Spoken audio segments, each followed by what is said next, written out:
I said talk to me, damn it, or else I'm gonna throw you in the fire! You stupid bitch, you filthy...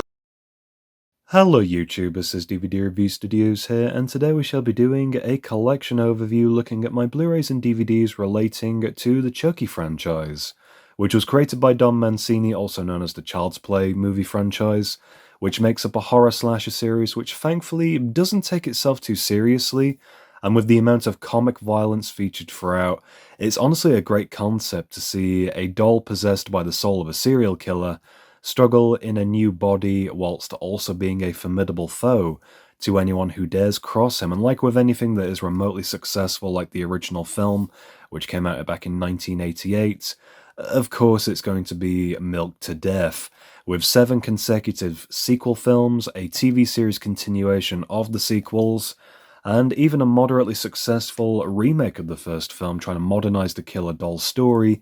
There is a lot of material to cover for this franchise, and as it stands, the good guy doll I find to be pretty instantly recognizable, and by design is a perfect embodiment of what you would really expect from a killer doll, and I would highly recommend checking out some of the behind the scenes stuff and reading up on the inspirations behind the Chucky character.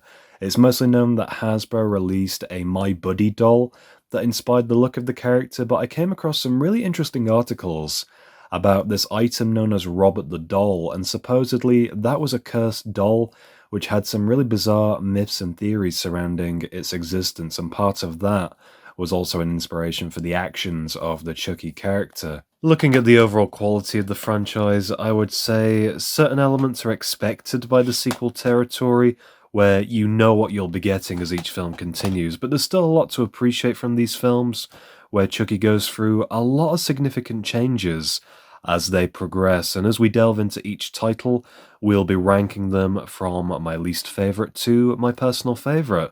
So let's begin in chronological order, starting off with the original Child's Play movie. Starting off with the original film from 1988, we have Child's Play, where Brad Dourif takes on the role of Charles Lee Ray, a wanted murderer who goes on the run from Detective Norris of the Chicago Police, where he hides in a toy store and performs a very unusual voodoo ritual on a good guy's doll, which transfers his soul into the doll, where he embodies it like a living being, giving the film its horror angle. And compared to the other movies, it's a much more serious tone, with a crime/drama aspect to it, and having performed the ritual in the store, where the store explodes, the body of Charles Lee Ray is found, confirming he is dead, but that's not true. Hi! It's me, Chucky. What do you think? Simply referred to as Chucky, the doll ends up becoming a gift to a little boy named Andy Barkley, and it was bought from a homeless man who was scalping stolen stock from the toy store explosion. And surprisingly, Andy is actually the main focal point of the first 3 movies, where Chucky manages to destroy Andy's childhood and life going forward. And when Andy's babysitter Maggie is pushed out of the window at the start of the film, it's thought that Andy might have been responsible, and things look even worse when Chucky convinces Andy to take him to see an old partner in crime known as Eddie, who is found at the scene of a murder, where the police start to link all of these unusual activities to Andy. And he goes out and blames the doll, which is obviously taken as a scapegoat to an extent, where the police obviously don't believe him, and Andy is taken to a psychiatric hospital, and his mother Karen becomes all the more suspicious of the doll. And in one of the best scenes of the movie, this is where she realizes that batteries were never actually put inside the doll, and that somehow Chucky must be powering himself. Threatening the doll into showing its true form, surprisingly he does. And there's a sense of foreshadowing here, with the fireplace threat in particular linking to the end of the film, and this whole sequence is so well acted. I love the practical effects, and the look of fear in Karen's eyes is just uncanny, where the doll manages to escape the apartment.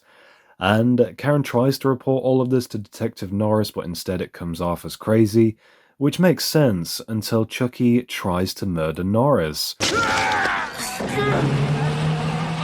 Good night, asshole! Providing us with some really great exposition. I really enjoyed the scene where Chucky visits his voodoo instructor, and he learns that he must now transfer his soul into the body of the first human being he revealed himself to, and that turns out to be Andy, otherwise Chucky will remain in doll form. And inevitably, as the events progress, Chucky does get defeated, but I love the build-up to this confrontation. He chases Andy back home to the apartment, and before Chucky can play hide the soul, this is where Karen bursts in and helps Andy, and this retribution is phenomenal, with Andy delivering a really cold one-liner. We're friends to the end, remember? This is the end, friend. Where his reign of terror is brought to an end being burned and shot to death.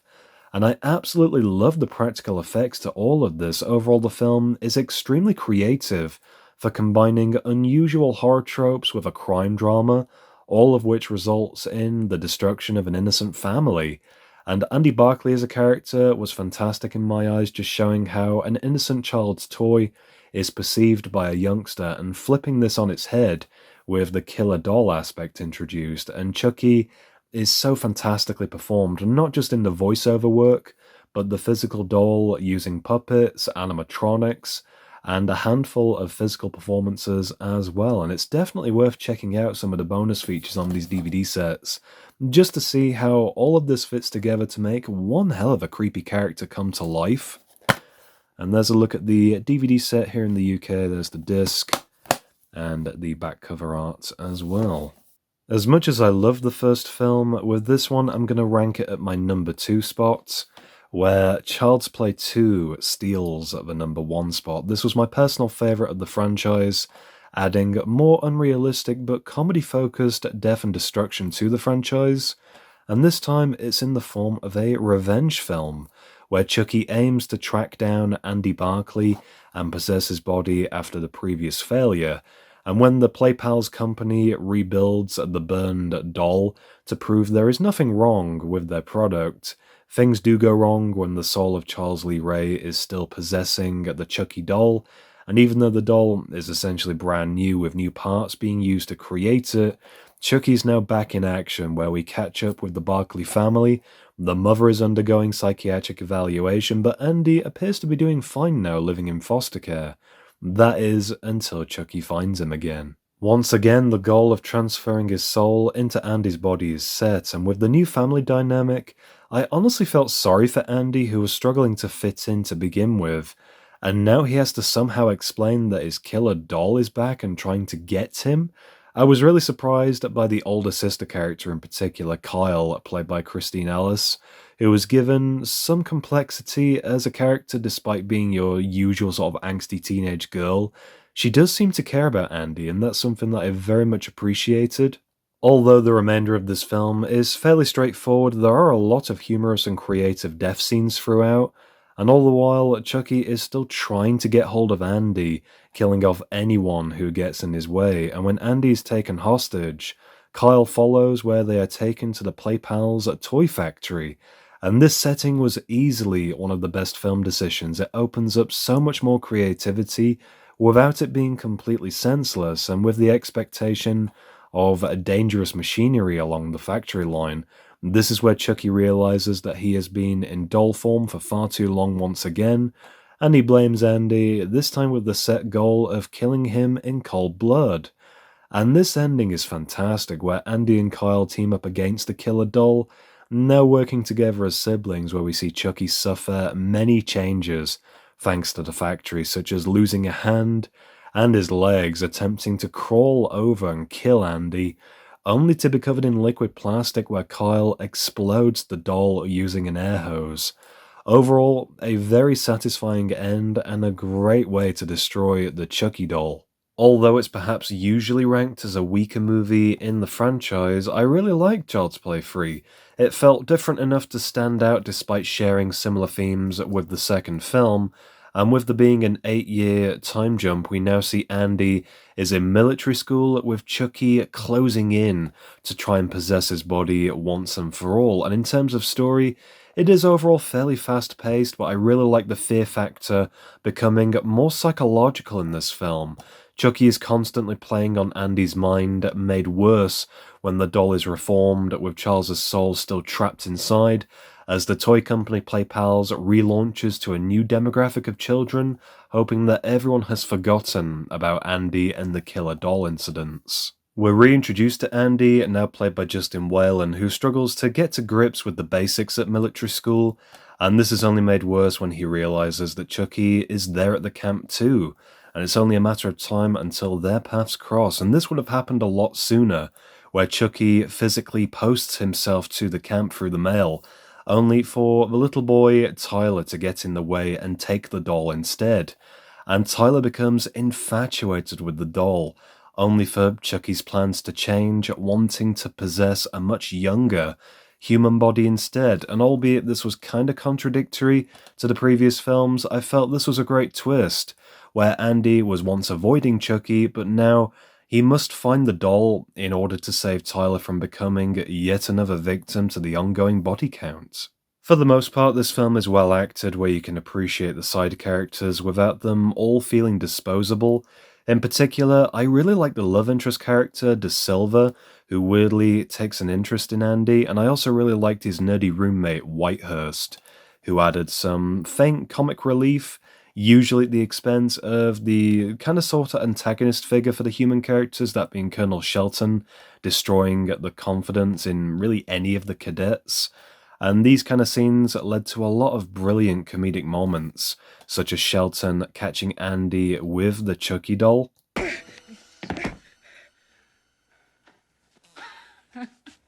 I wasn't really a big fan of the ending to this film, where it does kind of let it down with there being very little payoff, and Chucky's demise being kind of repetitive once again, showing the character being destroyed but never really making it as final or elaborate as it could be. And in this instance, the character is just shredded to pieces at a carnival.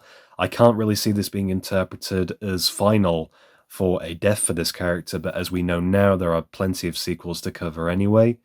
One thing I will take away from the final moments of this film is that Andy does appear triumphant, having defeated his childhood foe, whilst also rising above and protecting a youngster, kinda sorta reflecting his childhood in a way, the fact that he was able to stand up to something like this, and that the character of Tyler was able to see through Chucky's lies, and thankfully was able to come around to the idea of Chucky being an enemy rather than a friend. I thought that was an interesting theme, but regardless, it's an okay film. The pacing is overall very fast, to say the least. It's certainly a film that doesn't drag its feet in any way. It follows all the basic beats that you'd expect from a Child's Play sequel by this point, and I would rank this at the number 5 spot in my list.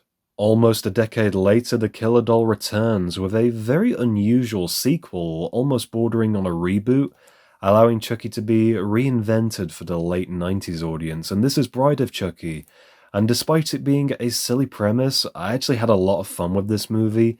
Its opening is very eager to introduce the character of Tiffany, played by Jennifer Tilly, an ex-lover of Charles Lee Ray, and there is a lot to cover in this opening, from Easter eggs of other popular horror franchises to Tiffany getting the Chucky doll, and even this hilariously timed Rob Zombie music. This film is more of a road trip and very unlike what we have previously seen, and even though Chucky is the star of the franchise, his bride Tiffany ultimately does steal the show in this film. Jennifer Tilly has such a great energy in this role and clearly had a lot of fun with it. Reunited with Chucky, she has dreams of being a married woman, having supposedly preserved herself for Chucky, only for his rudeness to be his downfall, where she starts to mistreat him. You weren't gonna ask me to marry you? What are you, fucking nuts? And leaving him caged up in a child's crib, this is where he seeks revenge, which becomes Tiffany's transformation, which is honestly one of my favourite scenes in this movie. And so, getting used to her new body, Chucky reveals that they must reach the grave of his human corpse, being obviously Charles Lee Ray, to obtain an amulet that will resurrect him and finally correct the body switch. The only problem being that they need to get to New Jersey, and Tiffany then has an idea to trick a young high schooler called Jesse and pays him to take the two dolls on a car journey for a hefty profit. and he invites his high school sweetheart Jade, but during their travels, there are underlying trust issues between the pair, with rising suspicions, matching, and also rising a body count as well. Chucky starts showing off in front of Tiffany, where the two spice up their relationship, literally going as far as having doll sex with one another, and trust me, that bit is relevant. Having killed a handful of people without much subtlety, Jesse and Jade begin to suspect one another, only to become hostages of the dolls, forced to help Chucky and Tiffany get to the grave sites. They then have the ingenious idea to pit the dolls against one another, and use their marriage as a point of argument where the teenagers struggle to stay alive, but strangely, they are not confirmed as dead in this film, giving a kind of more ambiguous ending to the human characters where they show that their love is supposedly true, and this is something that Tiffany and Chucky clearly struggle with, where Tiffany sees a proper flourished relationship and wants that for herself, sparking a little bit of jealousy. Chucky and Tiffany fight once again, only for a burnt Tiffany to give birth. I was honestly enjoying the film and found it hilarious, but this really did take me out of it, and I liked the film overall, but this last scene really gave me some borderline nasty Alien Resurrection vibes. Yeah, that kind of took it down a spot in my honest opinion. I'm going to rank this at my number 4 spot in the list. Seed of Chucky, I was honestly expecting to hate, and it's arguably the worst rated movie in the entire series, and after the ending of Bride, yeah, I was not entirely sure what to expect, and ironically, I was very surprised with this film, where it takes on a more comedic tone, becoming more self-aware, where we are introduced to the doll named as part of the ventriloquist act featured at the start of the film, and this character turns out to be the child of Chucky and Tiffany. I'm not even going to go into how this conception is even possible. I feel a major part of this film and the previous is you've just kind of got to go with what you're given. If you take it too seriously and you start thinking too much about how none of it makes any logical sense, you've already set yourself up for failure. As the events of this film continue to unfold, the character Shithead, which we will briefly continue to use that name, starts to question their own identity as to why they have such horrible dreams of killing, and also wondering who their parents are. And this is where it's revealed a movie is in the works, all about the Chucky doll, and the real film, Seed, is a lot more meta than anything we have seen previously. And travelling to the in-universe movie set, Shithead is able to resurrect his parents, who then give him the name Glenn or Glenda to choose from. And I like this bizarre identity approach with a liminal personality being either male or female, and it's my understanding now that there are actually two people stuck inside the same doll. By all means, correct me if I'm wrong, but that's what I took away from this character. And so Chucky and Tiffany now take on parenting, but with the side goal of finally inhabiting a human body. And this is suddenly prioritized, where Tiffany meets a fictional version of the actress Jennifer Tilly, adding again more meta-humor to this film. And wanting to get a body for the child, she artificially impregnates Jennifer Tilly with some of Chucky's seed. And when she gives birth to twins, this is where the dolls are meant to make their switch into human bodies, but Chucky decides against this. I found this to be a really interesting turn of events, where Tiffany then leaves him, performing the ritual that possesses the three bodies for herself, and the children Glenn and Glenda. Honestly, kind of a messy plot by this point in the film. It really does seem to focus more on the abstract ideas than anything really horror-themed, and definitely does go all in with the comedy angle. And personally, I really loved Billy Boyd's performance as the voice of Glenn/Glenda, a very funny character that I wanted to see more of in the rest of these films. Sadly, however, that wasn't the case, and I feel I enjoyed this film a lot more because of that character. It's one that I feel I will revisit sooner than later in this franchise, and that's why I'm going to rank this at the number 3 spot in my list. Maybe a controversial placement, but I enjoyed this a lot more than I thought I would.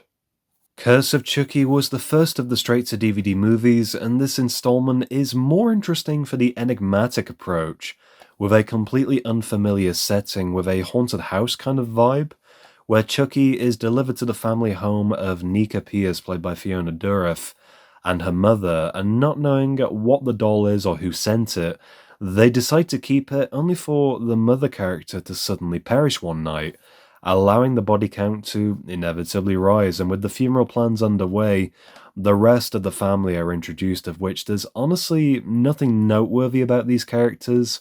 I did like the scene where they start watching old family movies together, which is where we see a young Charles Lee Ray, a supposed friend of the family, hinting at his relevance and why Chucky has suddenly taken an interest in Nika and her family. And one by one, these characters are set to perish at the hands of Chucky, who is usually in the hands of a little girl who loves the doll.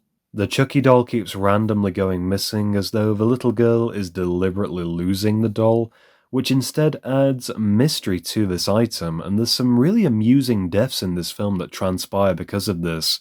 My personal favourite being the child's nanny character, who turns out to be sexually involved with the mother behind the father's back, and when she starts doing a webcam strip show in front of her, Chucky tips a bucket of water on the floor, electrocuting her to death while still on camera.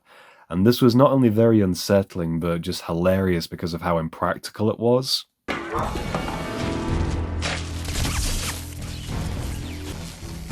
Having witnessed the death of her so-called lover, this is where Nika's sister, the mother, starts investigating the house, looking for her daughter who suddenly goes missing, and I love the reveal scene where she begins to peel the Chucky doll's face, revealing the concealed stitches, showing the Chucky doll that we know and love, only to then be stabbed in the eye.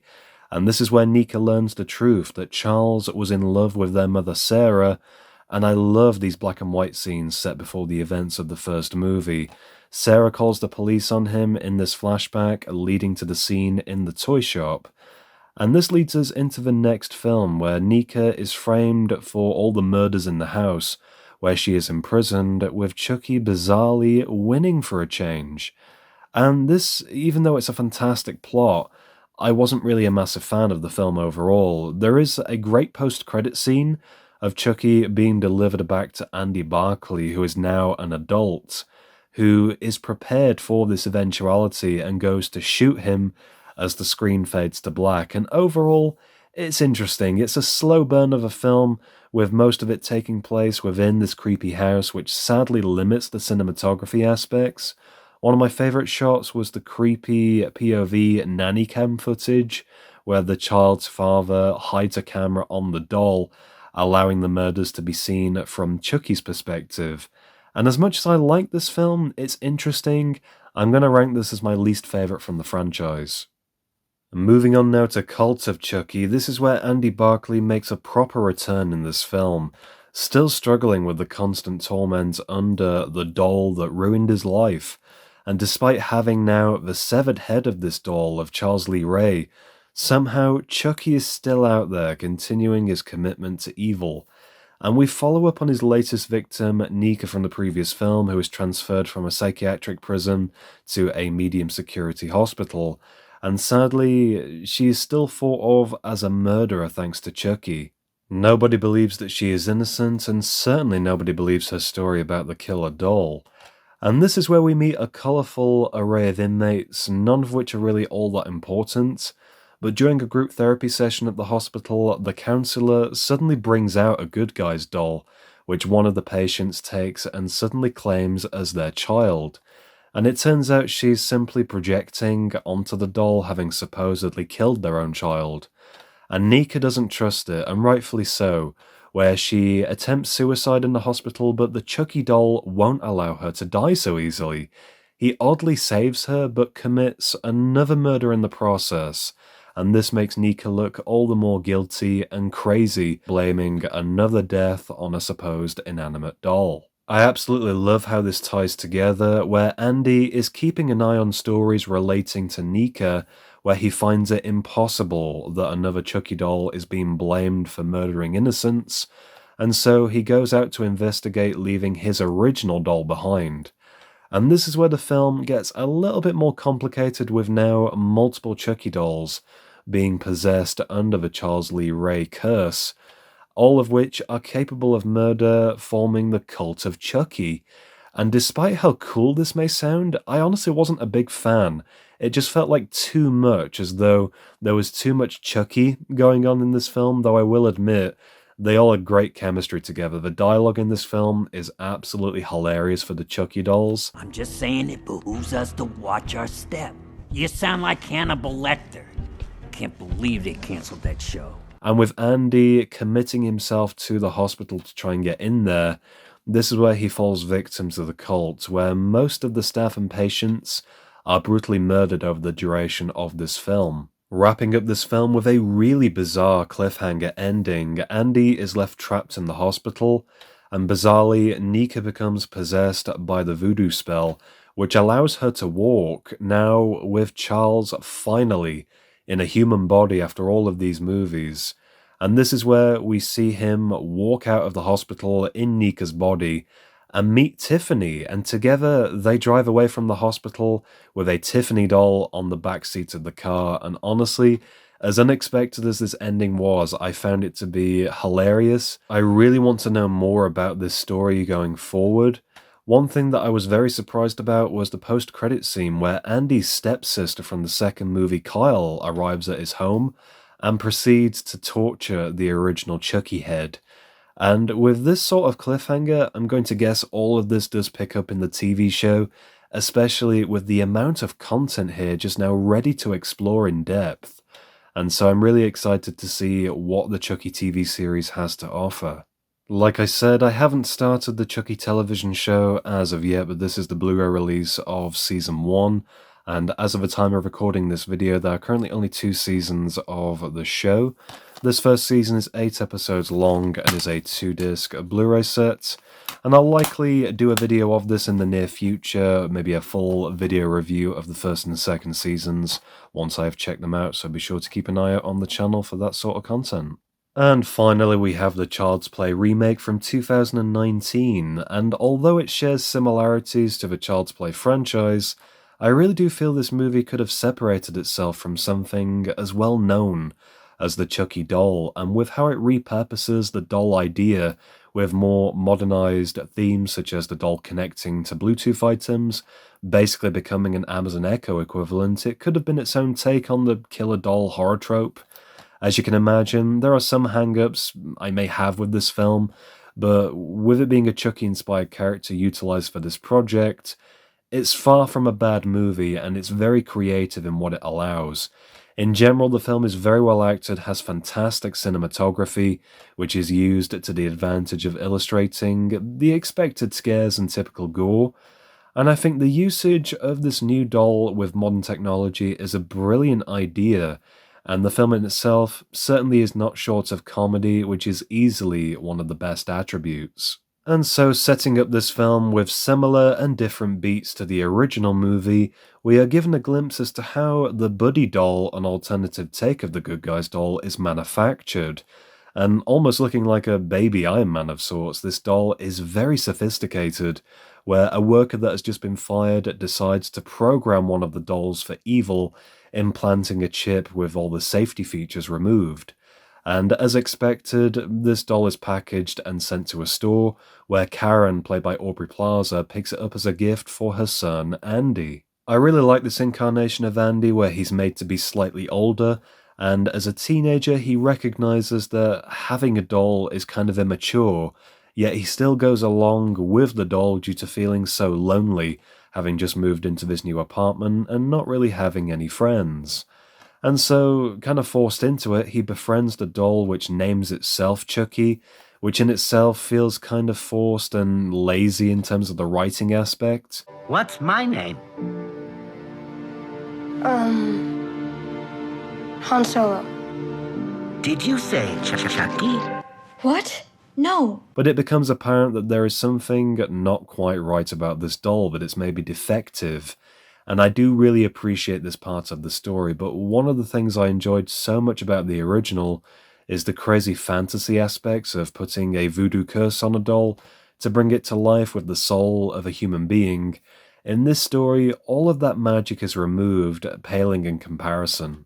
Recognizing that they are friends, the Chucky doll becomes obsessed with Andy, and when Andy is upset, he must act in order to make things right, which involves doing the wrong thing, such as Andy getting scratched by the pet cat, and so Chucky horribly harms the cat, and Andy is challenged by his mother's boyfriend Shane, and Chucky brutally murders him.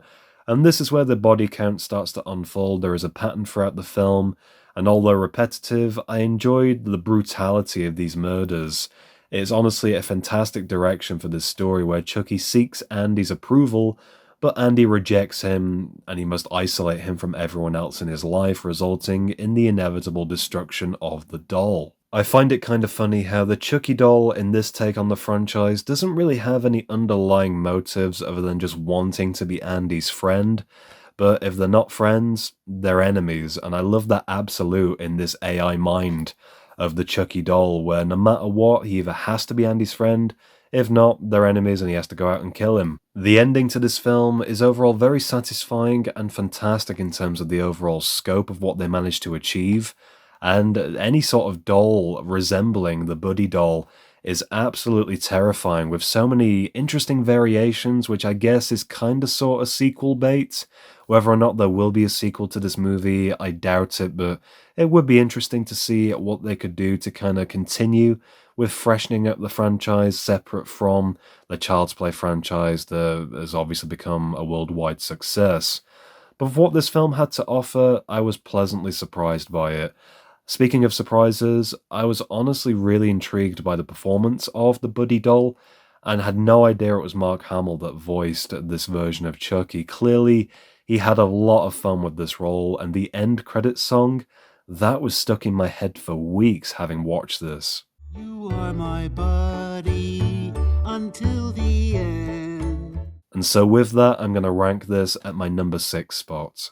And so that's going to do it for this video looking at the entirety of the Chucky franchise. I hope you did enjoy. If you did, be sure to leave me a like down below. Let me know in the comments which is your favourite Chucky movie. Do you have a top list, or do you want to rank these films from your favourite to your least favourite? I would love to see your lists in the comments. And of course, for more videos, be sure to subscribe.